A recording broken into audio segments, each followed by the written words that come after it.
Hey, what's up guys? It's Big O Notation here. Today I'm going to be bringing you round 3 of Rising Phoenix Odyssey's tournament, Dragon Ball Super tournament that I've been participating in, where I play against a load of other Dragon Ball content creators, and each round you have to play a different deck. So this round I was playing the Clash of Fate's Son Goku leader, and I was against a Son Goku and Vegeta Xeno leader. Just for reference, this deck that I'm playing at the moment isn't my deck. I've been running out of ideas lately and I've got lots of work to be doing because of lockdown. So I just went and took one. I took a deck list from online. I'll have the link to the deck list in the description, so if you guys want to check out the deck, you're welcome to do that, and then you can play that deck as well. My opponent in this round is ScrubGames. This is his channel. I actually know him personally. I've known him for like 7 or so years. He's one of the best players I know. He's really good at card games. He's played a wide variety of different games with me, and so definitely be sure to subscribe to him. He's a really good player, and I was actually representing his channel in the tournament, which is a real shame because it meant that one of us was guaranteed to get a loss in the tournament because we had to face each other. So that's really unlucky on our part, but definitely be sure to subscribe to his channel. He's got a lot of really good content. I've been focusing on the cube alternative format a lot recently, but he also has some great deck profiles, and he's also doing his commentaries of the tournament as he plays. So definitely be sure to check him out, and we'll get on with the gameplay. So I've never actually played against this Gogeta Xeno deck before, so I wasn't really sure what to expect, and I've also not really properly played this Clash of Fates leader before, so expect a lot of misplays. I don't think I played this match very well at all, but I'll try and point out what I could have done and for the future to try and teach you guys something. So just mulliganing. I won the dice roll, so I'm going to be going first. Just keep my unison and mulligan everything else because I'm looking for interruption for his turn, so like Dormant Potential Unleashed and the Freezer Charismatic Villain to counterplay his stuff with my unison out. We were speaking over Discord as well, so that's why you probably won't see much in the chat, and there's not like much interaction going on between us on the cards. I managed to get the chat in frame this time for this recording, so unlike the last one, you'll be able to see how much life each of us have. So hopefully that's better for everyone. I really hope that you appreciate that this time. So turn 1, I'm just playing my Demigra unison, gaining a counter and passing. I didn't manage to see any Dormant Potentials or any Freezers, which really sucks. I think for this game I just struggled to see any. So he swings with his leader, takes a life, draws a card, and I take the life from Demigra's effect, and he warps 5. He gets this Kai in the warp, which he can bottom deck to play the unison from warp or hand for free. And then he taps 1 for this Vegeta, which gains 10k when I play a card that costs more than my energy. And he has crit. So he just free plays a unison from warp and gives his Vegeta 10k. And then I believe he goes ahead and swings at my leader for 15k crit. I just want to go ahead and take it. I don't have much combo power in my hand, and so I want to be getting to 4 life so that I can awaken as well. He gets another copy of the unison under his unison, which means that it can attack because his unison can only attack when it has 3 or more markers on it. So here I'm drawing a card and thinking about what to charge. Like I said before, I haven't properly tested out this deck. I think in the future I'm definitely going to be testing out my decks a lot more before I play the rounds in the tournament, because it majorly affected my gameplay this round. I often took a while to figure out what I wanted to charge and discard for leader effect. So here I just swing at his unison to get the leader effect to draw some new cards. my hand is looking really badly at the moment. My only real play is to play down the Krillin blocker, the 1-drop, sorry, and he gains blocker when I'm on the backside of my leader. I just go ahead and swing at his Vegeta to try and get some card advantage, so he combos out. I think here I should have swung at his Unison because I didn't realise the Unison has a -3 that can play his Gogeta Xeno for free, which is a really, really insane effect. So I definitely should have been watching out for that. That's my first misplay, I think. So I just go ahead and play the Krillin, draw a card, uptick my Unison, and then stick a copy underneath to gain more markers and pass. So he's charging the Gohan. My hand is looking really bad at the moment. Big Armor is not doing very much against him unless he's playing the 6-drops. But the 1-cost guys are going to be what properly aggro me down. The occasional attack from his 6-cost cards won't really be doing a huge amount. And the 2 energy that I have to invest into the Big Armor is going to be way too expensive for that kind of a small effect. Here I just had a few connection problems, so I'll go ahead and skip this for you, just so that we don't have to wait around.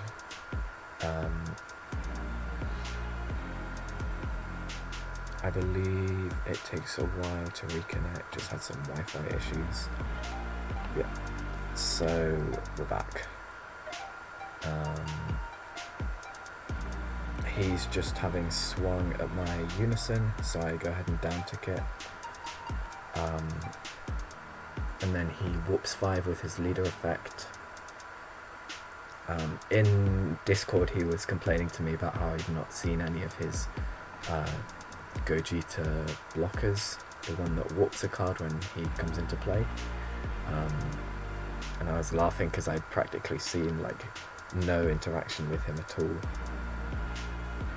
In my hand I hadn't seen like Frieza, I hadn't seen Dormant Potential. So he gets his SPR Gogeta out by putting some cards back from the warp. Oh no, my bad. He plays this one from the warp because he warped it off of his leader. He plays it off of the Unison effect and then swings at my Unison. He's just trying to get the counters down on my Unison. Because it applies pressure to me because I have to either lose a counter or lose a life, and once I don't have my Unison I can't be playing Dormant Potential for free, I can't play Frieza for free, so he's playing it really well. He overarms for Trunks. Trunks is a really, really strong card in that deck because not only is it a cheap overarm, you only need 3 cards in the drop, so you can get that from just a Union Fusion and then having 1 more card in the drop. But it also, you get to thin out your deck, you get to draw some cards, so see some new cards off the draw 2, and then you get to set up your warp as well with the warp 1. So here he swings at my leader and I just take it. Actually, I believe he might have swung at my Unison, and I took the life, and then he goes into a Son Goku and Vegeta from the warp, I believe. And then he takes a life off of the Vegeta effect to give it +15, and I just lose the Unison. I don't think it's worth going down further in life. This Son Goku is really annoying because it means that every time I activate a counter skill, I have to warp a card from my hand, which is horrible, not only because it affects counter attacks, but it also affects counter plays like Frieza Charismatic Villain. So if I were to see either Dormant Potential, Shocking Death Ball, or Frieza Charismatic Villain, I'd have to warp cards from my hand to play them, which really sucks. So here I see my first Dormant Potential, which it's great because it's a really good card, but it's still pretty late to see it.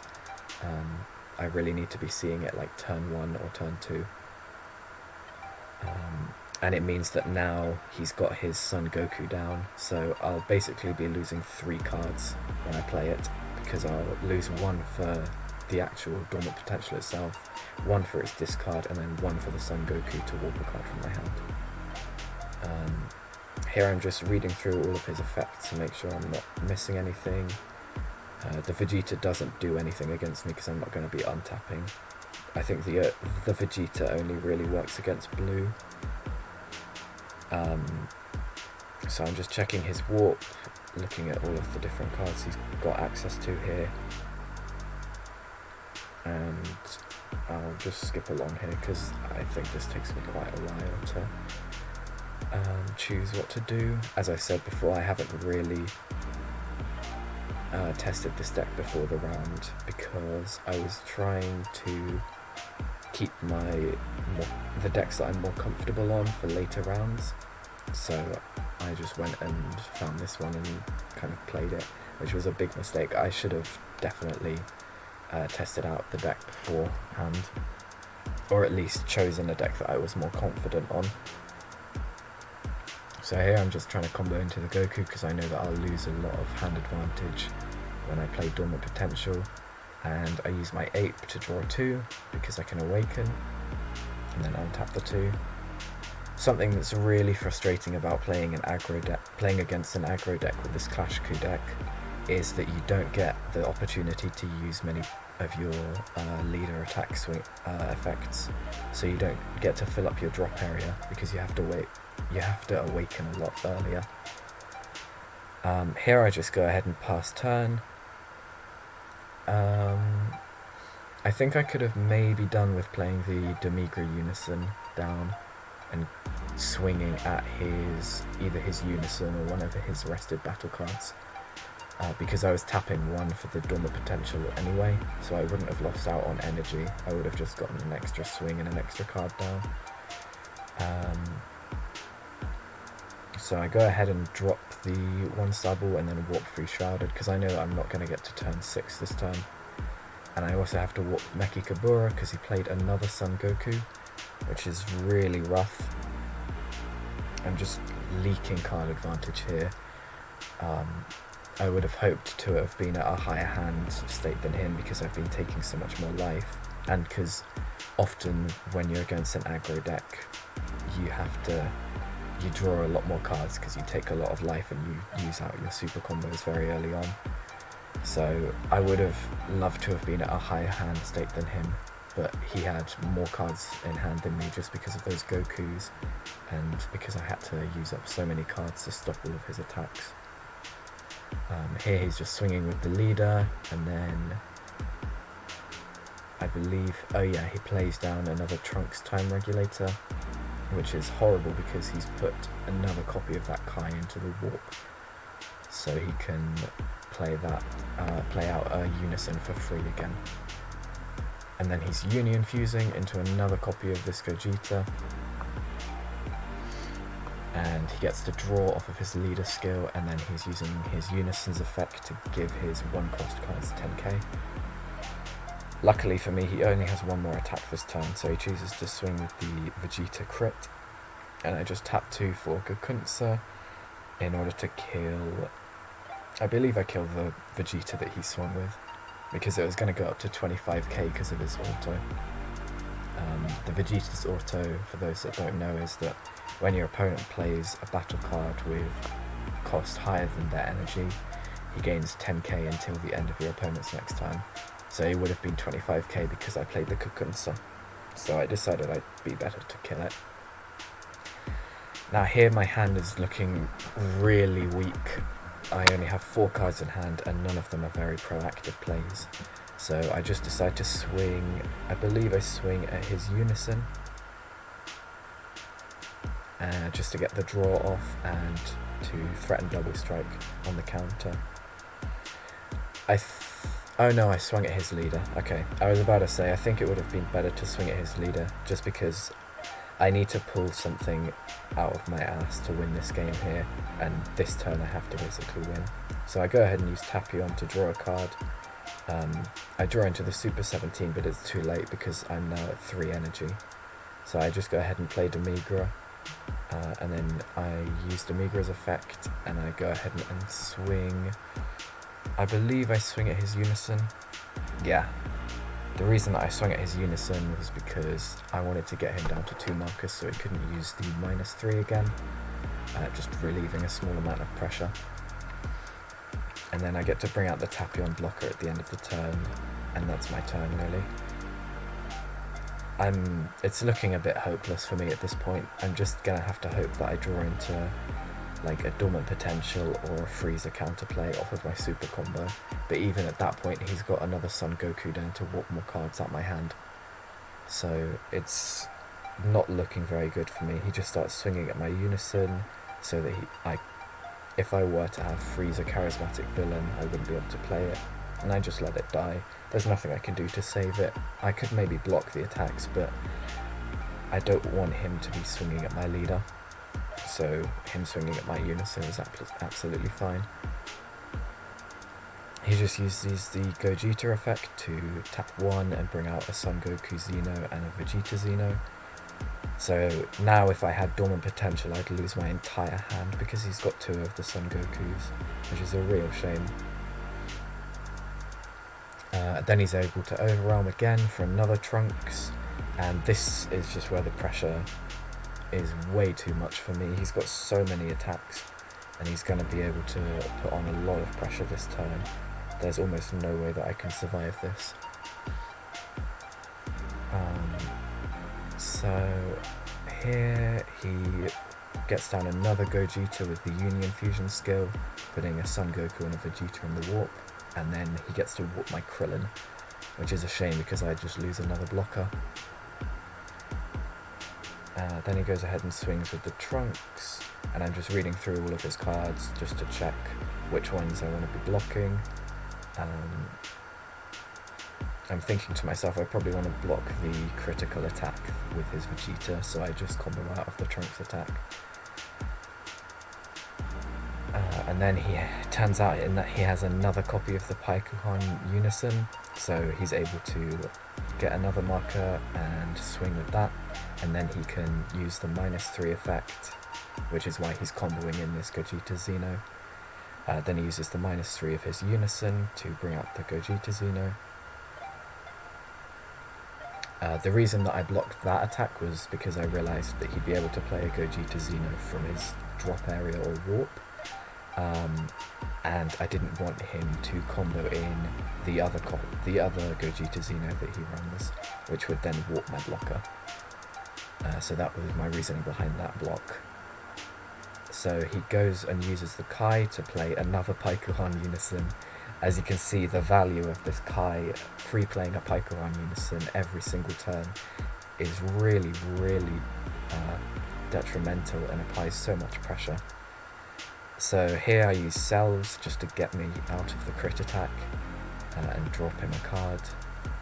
It's a really nice defensive tool to have, but at this point it doesn't matter really. I go ahead and use Paragus just to see if I can draw something, and I warp another Krillin, but I didn't manage to get anything. I didn't manage to get a Shocking Death Ball or Dormant Potential, which would have been nice to clear his board a little bit, so it's looking a little bit hopeless.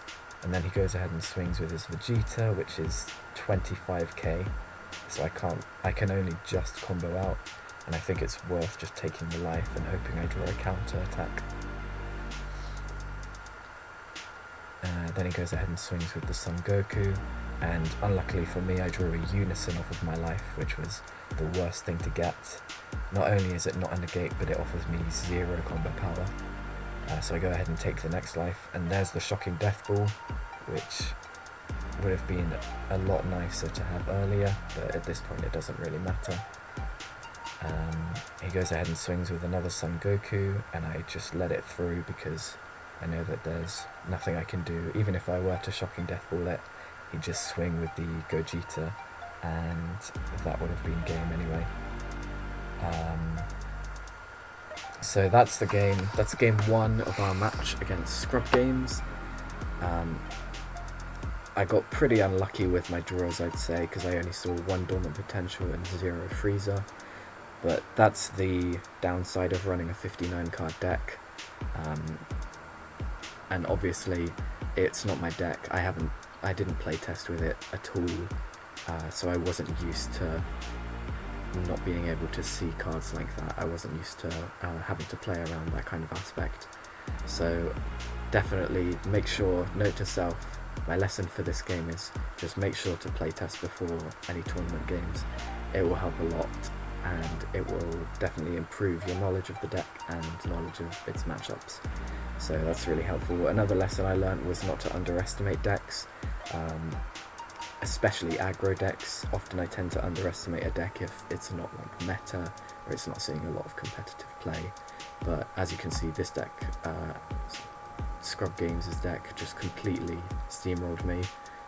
Especially aggro decks are really detrimental not to underestimate, because often a lot of their win condition can be taking you by surprise and you just not knowing how to play around the cards that they would run. So that's game 1 of our match. Unluckily for me, I lost the game.